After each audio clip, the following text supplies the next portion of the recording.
let's talk about Ship of Magic by Tobin Hobb, which is the first book in the Liveship Traders Trilogy of the Realm of the Eldlings meta series. It is about a magical ship, a ship of magic, who is basically, their ship's made of this thing called wizard wood that can become sentient, and certain families in a place called Bingtown, trade on these vessels, and really this is about the family drama surrounding one of these ships. This is sometimes recommended as an entry point to the Realm of the Eldlings compared to Assassin's Apprentice, the other one, which is the start of a different trilogy. I read that, and you can find my reviews of those on the channel. This was an interesting and mostly enjoyable book. As I say, it's helpful to recognise that it's a family drama and that it fits into a family saga subgenre. I've said before that Hobb does sort of 19th century melodrama, really. There's a lot to learn from looking at Dickens, particularly when looking at Hobb. And I think this fits into a slightly different subgenre. There's still melodrama, but with a family saga thing, because basically there's real dissension in this family. The Vestrit family owns a ship that's a live ship that's going to awaken when the third generation of its family dies, and its captain, Ephron, is dying. And he basically, there's a rivalry between his daughter, his very precocious or whatever you want to say daughter, who really wants Althea, who wants to sail, who has always gone with her father on journeys and voyages, and her son-in-law his son-in-law Kyle, who is not a Vestrit, not from the traders of Bingtown, but is a good sailor. And there's some question about kind of he's been captaining in Ephron's absence during illness, and should he be trusted with this going forward?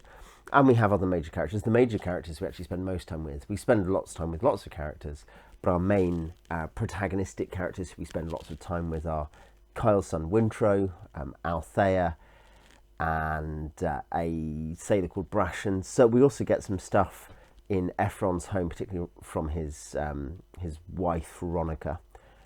We get lots of different points of view. This is multi-third limited, third-person limited point of view. I think George R.R. Martin, people like that, Game of Thrones. Hobb is great at developing depth of character, and the sweep of the family saga is fascinating. It also connects into this other plot line, which is maybe you see the character as a protagonist. Kennett, the pirate captain, who we early on find out has this sense of his own destiny and luck, and who wants to become a king of the Pirate Isles. And you can see for a long time their interests and some of the plot lines are going to intersect eventually. The sweep of this and the range of emotional experience and of different things that matter is masterful. She does it masterfully compared to the Assassin's Apprentice trilogy, the first Fitz trilogy. I think there's a lot to be said that this is such a massive step up in terms of her plotting, in terms of her ability to have different plates spinning, exploring cultures as well. She's very good at exploring culture and ideas,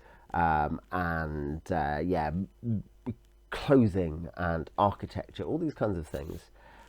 She is very good at that, and so I think you come away, and this, her prose is very pleasant. Some people think it's really beautiful. I'm not quite blown away by that, but it's very pleasant.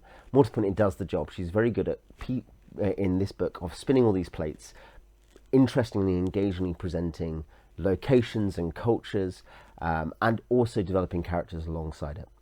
And I think that's all done very well. And of the characters, I mean, there's some probably my favourite character, or in terms of the character I was interested in, not my the best person or necessarily, was Kennett. I think you get a lot of good time with most of the main characters, and people like Althea and Brashen. You understand Wintro and Kyle, Wintro's dad, Veronica, Wintro's grandmother, and Althea's mother. And you find out all these kind of different personalities from the inside, and you don't always like the people you're hearing about, or at least the things they're doing, but you understand them.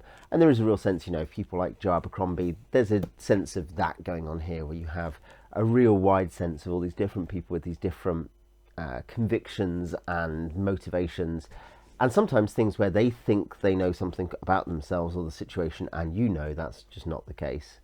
And that's an interesting experience too, to kind of be... there is actually another character who's not really a main protagonist, but is plainly very important, who's a live ship called Paragon. He was also one of my favourites. Yes, that you get this massive range of characters. You see a lot of the lands that they're going into and around. You'll have heard of the rain. You know, you don't go to, but you hear of the Rainwild River and the Rainwilds.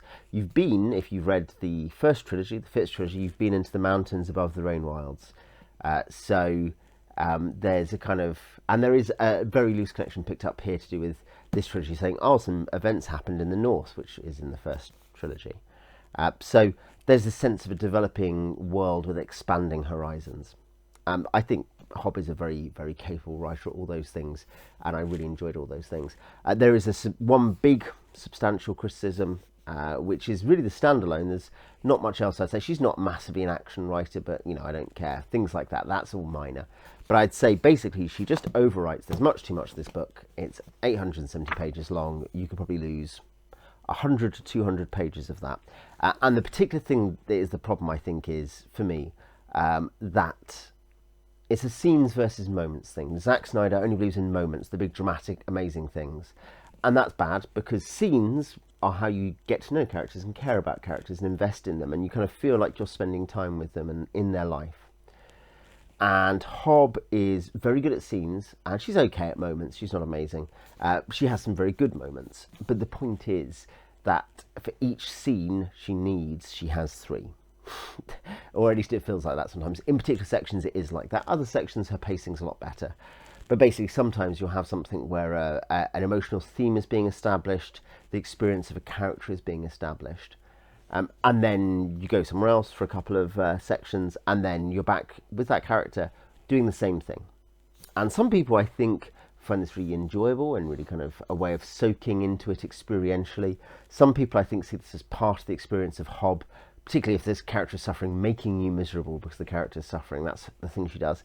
I think it's probably, just as far as my judgment goes, which you can take or leave, a flaw. I think it's an editing flaw that no one's picked up, that some things get well established and then we have to establish them again and again and experience them again and again, whereas what we need is sooner or later catharsis. And catharsis takes a long time to happen, you know, right to the back. And I think this pacing issue has been true in the last, not so much in Assassin's Apprentice, but in Royal Assassin and Assassin's Quest in different ways. And I'm told it's only the same from here on out. And it does make me very slightly cautious about getting back in there with the other books in this trilogy, which I do own. I am going to read them. I'm interested in them, and I want to finish the arc at least. But I have to come out of that and think, do I go on to the Tawny Man trilogy? Do I go on to the other stuff after that? Because it is a palpable issue that I'm reading this thing and I'm like, through the middle, this was the first chunk I loved. I was like, this is genuinely amazing. The last chunk, you know, call it quarters, I thought, wow, this is really good. And the pace picked up. This bit in the middle, there were several points and some plot, is basically particularly some plot lines where I was like, just please stop. Please just establish the point and move on. And there are pacing issues with whatever you do there, because if you cut one thing, you kind of have to start trimming other stuff to keep the balance right. But I think basically some plot lines, for me particularly some of the stuff with Wintro and Vivacia, just there was too much establishing of the same thing. And it made the middle of the book difficult in some ways and almost demoralising, because I was thinking, okay, I've got to get through. This is a very long book. I've still got 400 pages left of this. But I mean, yeah, all that said, I enjoyed it. I will read on. I will read the second and third books in this series this year, in the next several months. Yeah, I think there is enough here that if you are interested in the kind of the family saga, melodrama, fantasy, interesting world, interesting culture, good characters, then I would definitely have a look at this. If you've read it, I'd love to hear what you think. Tell me in the comments. Tell me what you think of the rest of the Realm of the Eldlings. Till next time.